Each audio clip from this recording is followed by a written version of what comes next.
Hello प्यारे बच्चों, आप सभी का स्वागत है आपके अपने YouTube चैनल मां शारदे ऑनलाइन क्लासेज। और इस वीडियो में आप लोगों को बताया जाएगा संस्कृत का ऑब्जेक्टिव क्वेश्चन। और ये आपके ऑब्जेक्टिव क्वेश्चन जो है ना 50 में जो है ना आपको बहुत ज्यादा हेल्प करेगा। तो आइए हम लोग करते हैं कुछ ऑब्जेक्टिव क्वेश्चन का रिवीजन। हम जो है ना क्वेश्चन पूछेंगे और आपको बिना ऑप्शन का ही आंसर देना है। क्या करना है? किया जाए शुरू। रेडी? चलिए, सबसे बड़ा खजाना क्या है? सबसे बड़ा कोई खजाना है तो वो है सत्य। क्या है? Very good. मंगलम पाठ कहाँ से संकलित है? उपनिषद से। कहाँ से? बहुत बढ़िया। अगला क्वेश्चन, सत्य धर्म के लिए किसको हटा दे? हिरण्मयी पात्र को। बहुत बढ़िया। अगला क्वेश्चन, नदियाँ कहाँ जाकर मिलती हैं? समुद्र में। उपनिषद के रचनाकार कौन है?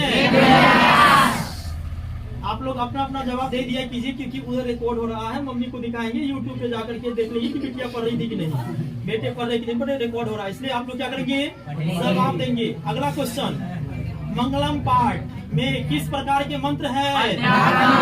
कैसा है? किसे बस में नहीं किया जा सकता? आत्मा को बस में नहीं कर सकते हैं, है ना? करने की कोशिश किए हो? होगा नहीं तो क्यों करोगे? भारत महिमा पाठ में कितने पद हैं? 5 हैं। बहुत बढ़िया। अगला क्वेश्चन, नीति श्लोक पाठ।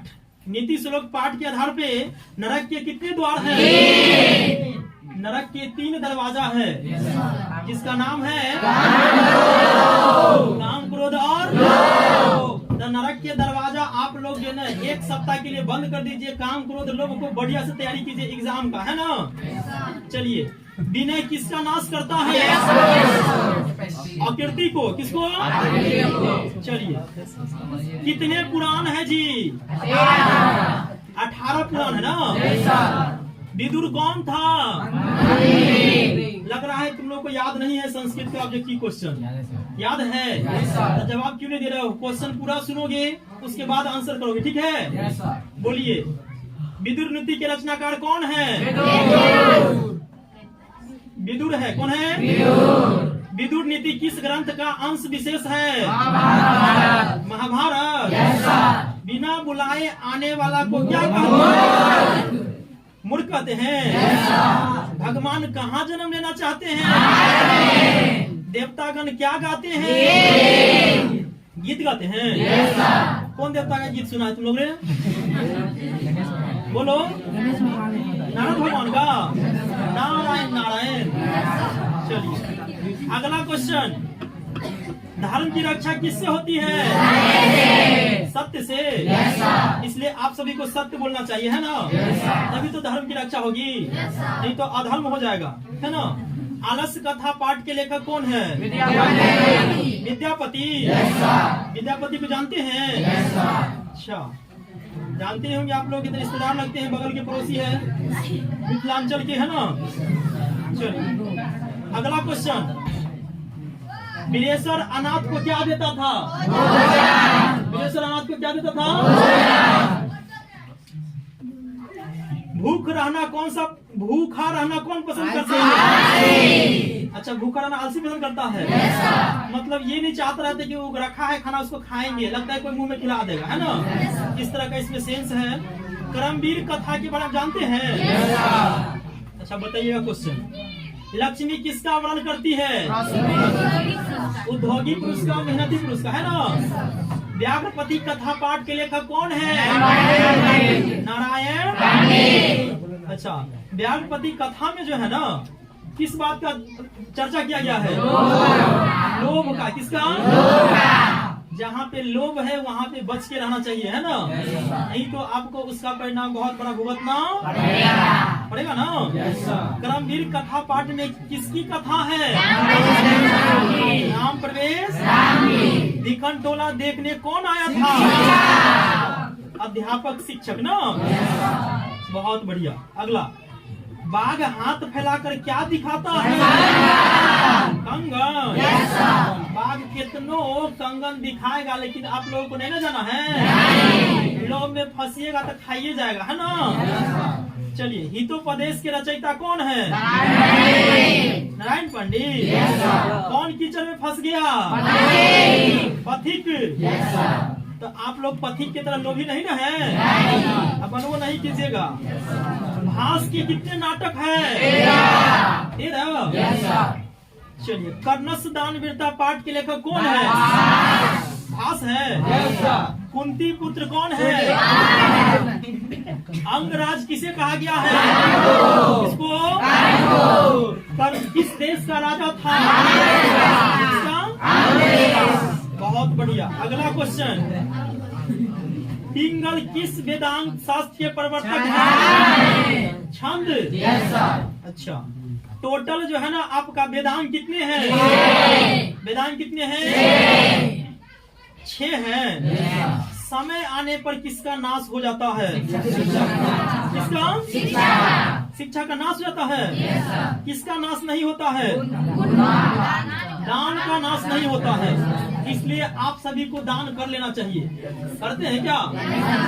अब दान जरूरतमंद को दीजिएगा। किसको? जिसको जरूरत है उसे ही दान देना चाहिए, तो वो सात्विक दान होता है।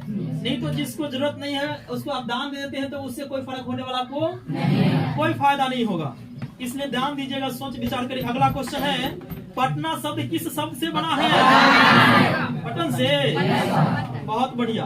पटना के उत्तर दिशा में कौन सा नदी है? पटना का पुराना नाम क्या था?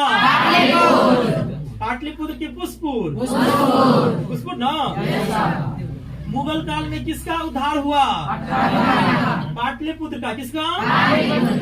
एक सबसे भारी सवाल पूछे, बिहार की राजधानी कहाँ है? पटना। आप लोगों का राजधानी कहाँ है? बिहार की राजधानी है ना।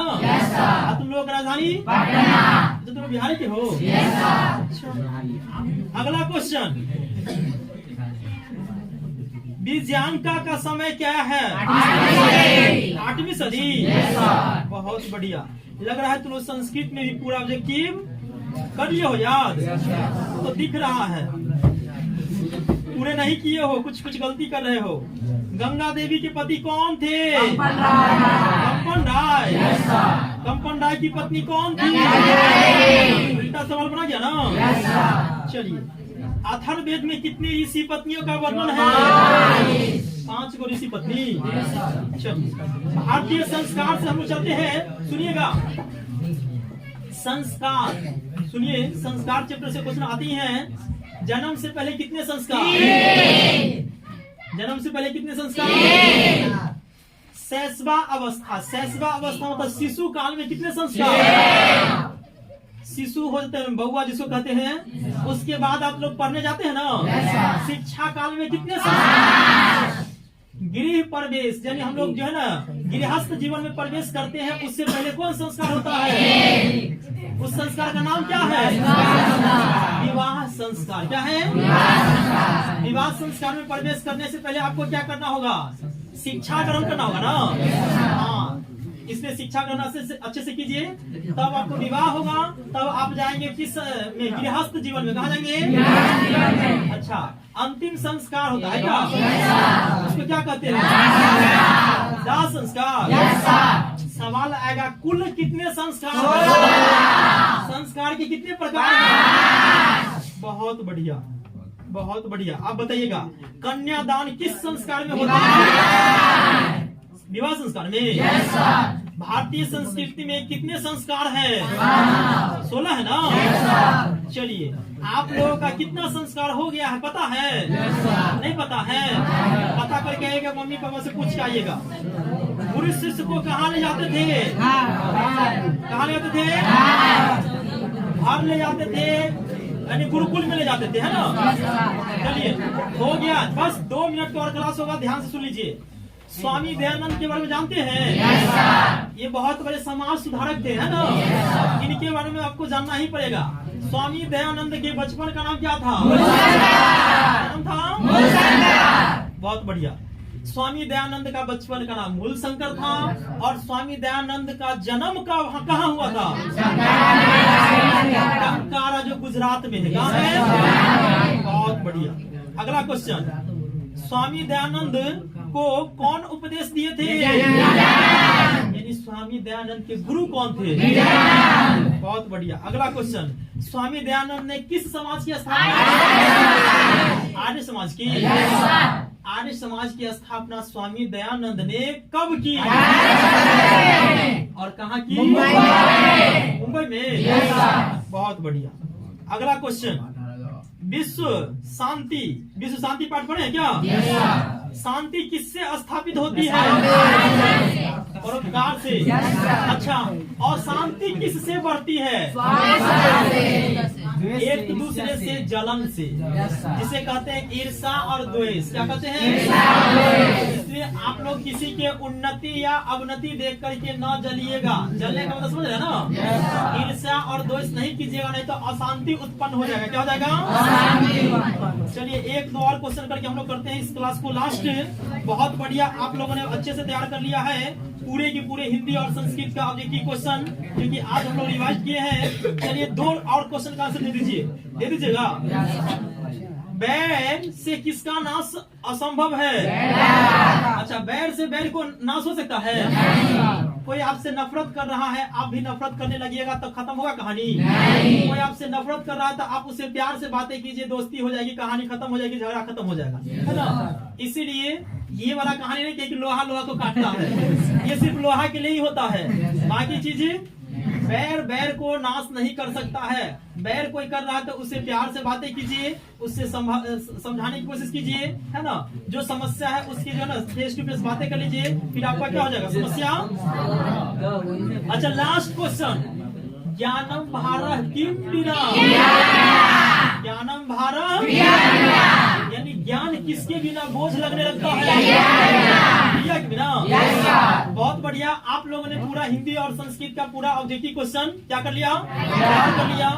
और उम्मीद है कि आप लोग क्या करेंगे, आगे जो भी सब्जेक्ट है उसका भी पूरा ऑब्जेक्टिव क्वेश्चन तैयार करके आएंगे। और कल हम लोग जो है ना मैथ का ऑब्जेक्टिव क्वेश्चन करवाएंगे। क्या करेंगे? मैथ का ओनली कल फॉर्मूला रिवाइज करेंगे। इस तरह से क्या करेंगे, सूत्र मैथ का फॉर्मूला आप अच्छे से तैयार करके आओगे, ठीक है? और कल जो पढ़ाए थे आप लोगों को, क्या पढ़ाए थे?